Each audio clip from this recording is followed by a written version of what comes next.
क्योंकि सास भी कभी बहू थी। जैसे मशहूर टीवी सीरियल से तुलसी का किरदार निभाने वाली स्मृति ईरानी के बारे में कौन जानता था कि कभी यही तुलसी राजनीति की ऐसी धुरी बन जाएंगी जिनके बिना संसद तो संसद, राजनीति भी अधूरी नजर आएगी। क्योंकि जब वो संसद में दहाड़ती तो दशकों तक देश पर राज करने वाली कांग्रेस भी सन्नाटे में चली जाती थी। जब वो संसद में दहाड़ती थी तो गांधी परिवार भी बौखला जाता था। माफी मांगो सोनिया गांधी आदिवासियों से। महाराष्ट्र में जब कांग्रेस के पास सत्ता थी तो फिर कांग्रेस ने अडानी को पोर्ट का काम क्यों दिया? बंगाल में हल्दिया पोर्ट का काम अडानी को क्यों दिया?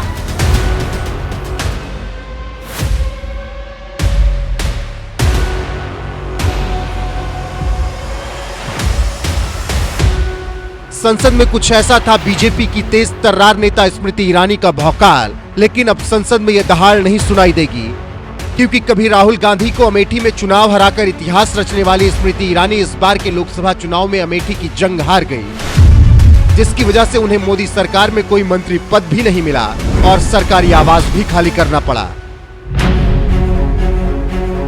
लेकिन जो लोग स्मृति ईरानी को जानते हैं वो ये बात भी अच्छी तरह से जानते होंगे कि ये वो स्मृति ईरानी है जो एक हार से टूटने वाली नहीं। अगर एक हार से टूटना ही था तो साल 2014 में मिली हार के बाद ही अमेठी छोड़कर चली जाती, लेकिन स्मृति ईरानी ने हार के बावजूद अमेठी का साथ देना बेहतर समझा और साल 2014 में मिली चुनावी हार के बाद अमेठी छोड़कर नहीं गई, यहीं की होकर रह गई, जिसका असर ये हुआ कि साल 2019 के लोकसभा चुनाव में वो हो गया जो कभी नहीं हुआ।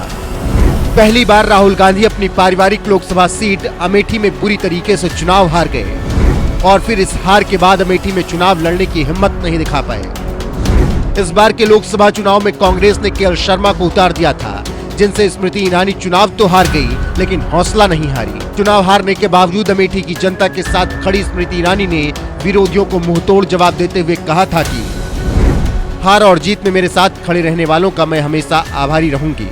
आज जश्न मनाने वालों को बधाई, और जो लोग पूछ रहे हैं कैसा जोश है, मैं कहती हूँ जोश अभी भी हाई है सर।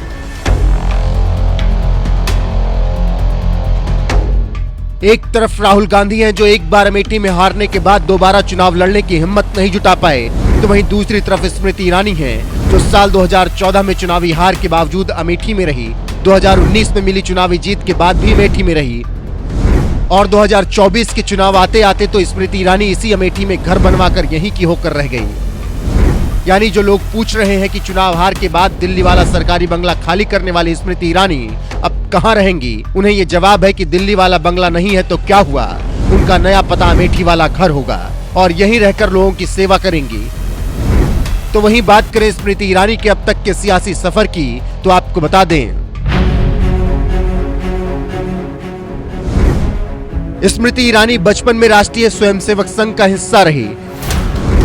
स्मृति ईरानी के दादा आरएसएस स्वयंसेवक और मां जनसंघी थी। अटल राज में स्मृति ईरानी साल 2003 में बीजेपी में शामिल हुई। साल 2004 में बीजेपी ने महाराष्ट्र यूथ विंग का उपाध्यक्ष बनाया। साल 2004 में दिल्ली की चांदनी चौक से स्मृति चुनाव लड़ी। कांग्रेस उम्मीदवार कपिल सिब्बल से स्मृति ईरानी चुनाव हार गई। साल 2010 में स्मृति ईरानी को बीजेपी राष्ट्रीय सचिव बनाया गया। साल 2010 में ही स्मृति ईरानी को महिला मोर्चा की कमान मिली। साल 2011 से 2019 तक स्मृति ईरानी राज्यसभा सांसद रही।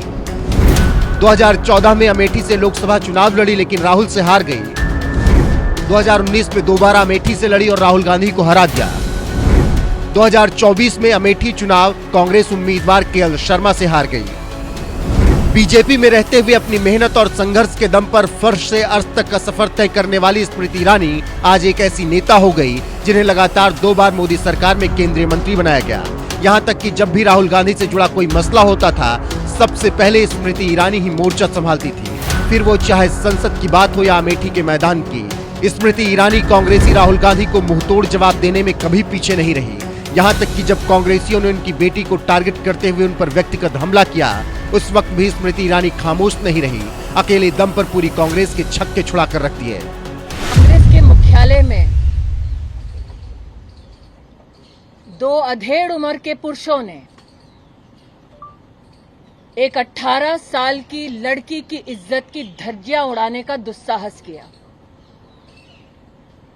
उस 18 साल की लड़की का दोष यह है कि उस लड़की की मां ने साल 2014-2019 में राहुल गांधी के खिलाफ अमेठी से चुनाव लड़ा।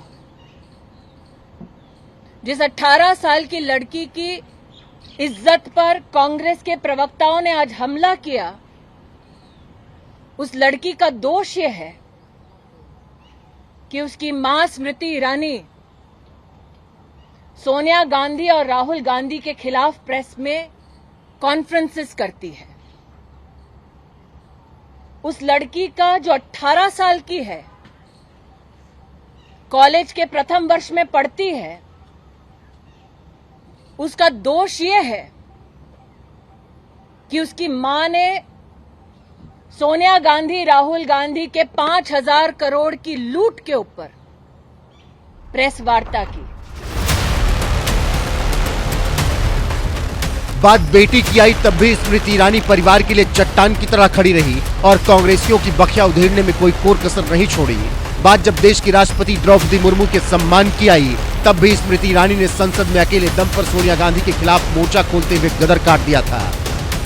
माफी मांगो इस देश से, माफी मांगो सोनिया गांधी आदिवासियों से, माफी मांगो औरतों से, माफी मांगो गरीब से, माफी मांगो और शर्म करो। जिस औरत ने पंचायत से लेकर पार्लियामेंट तक सम्मान के साथ इस देश की सेवा की, तुम्हारे पुरुष नेता सड़क पर उसका अपमान करते हैं। माफी मांगो सोनिया गांधी इस देश से, इस देश के आदिवासियों से, इस देश के गरीबों से, इस देश की औरतों से माफी मांगो।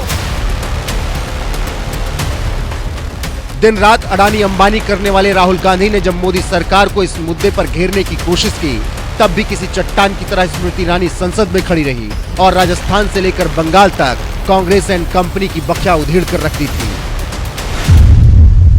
फोटो मेरे पास भी है। इतना ही खराब है तो जीजा जी उसके साथ क्या कर रहे हैं? तो निशिकांत जी सही कहा, किसी को सेट करो, किसी को भेंट करो।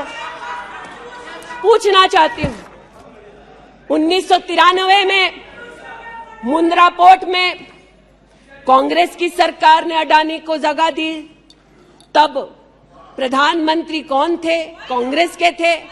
वित्त मंत्री कौन थे? मनमोहन सिंह थे। अडानी बोल रही हूं। यूपीए के कार्यकाल में अडानी को इन्होंने 72,000 करोड़ का लोन दे दिया। क्यों दिया?